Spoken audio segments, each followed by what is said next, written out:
All right, Mark, congratulations on making it to the WHL Championship Series for the second time in Warriors history. Now, Moose Jaw has never won a game in the championship. They got swept by Vancouver in 2006. So what would it mean to you to make some history tonight and get one win closer to clinching that trophy? It would mean just that, one step closer. I know this is it's a process. It's been really hard to get here, and it only gets harder. So to win this thing, you have to win at least one. So we're looking to hopefully get that first one out of the way at some point in these first two games. You're in here for morning skate, soaking up the atmosphere. What's the message to the guys in the room today? Well, the message is that we're here for a reason.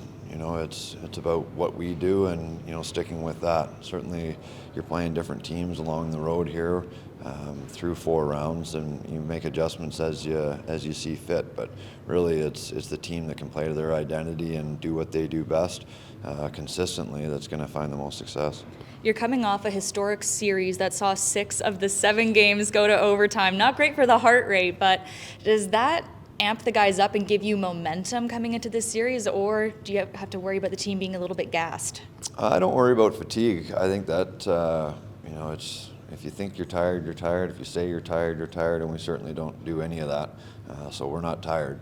I think the momentum, I don't think really goes series to series. I don't think it goes game to game really. I think for us, momentum shifts within the game. So we've kind of had that mentality all along that good things happen, bad things happen, and really it's up to you and what you want to have for a response. So that's what we're looking to do here. We want to start fast here on the road, and whether it goes well or not, we just need to respond. Moose Jaw bringing in Matthew Savoy was one of the biggest moves of the season. He's the only player in the championship series who has been in this position before. How can your team lean on his experience in this round? Well, he does a couple things that'll help us. Number one, he just leads by example. If you watch him each and every shift, he uses everything he has. He comes back to the bench with nothing left, and that's how he approaches each and every shift. So it'll be no different here. But I just think his calm demeanor, whether things are going well or things are going not so well, he doesn't change his approach. He doesn't change his demeanor. He's real professional in that sense. So I think that that kind of calm, I think, just helps the dressing room.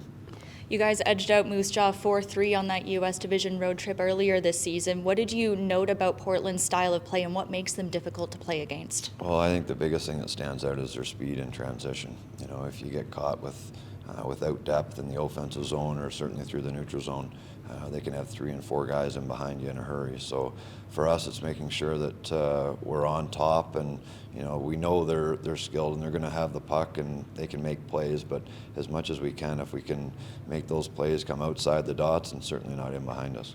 Portland is one of the stingiest teams in the postseason, and you guys are the top scoring team in the postseason. So what's really clicking for your team's attack right now?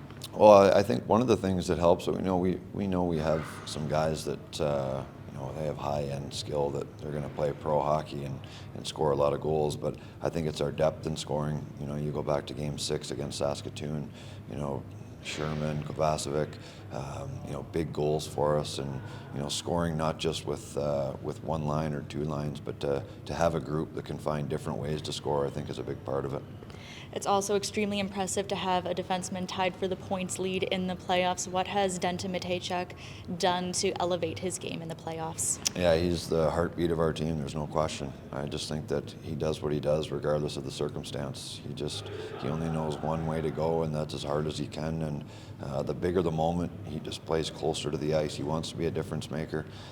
It's hard to keep him off the ice. He's just a gamer. There's all kinds of players with skill, and there's all kinds of players that can skate really well. But to have that competitive edge that he has, I think that's what sets him apart. You guys have been resilient all playoffs. How much is that going to be key in a championship series? I think it's huge. Again, you're going to plan, you're going to prepare for all kinds of things, but then you're going to see some different things. So, events happen, but before that final outcome, you always have a decision to make, and that's your response. So, our guys have shown that they know how to respond, and that's just with work, and it's going to be no different in this series.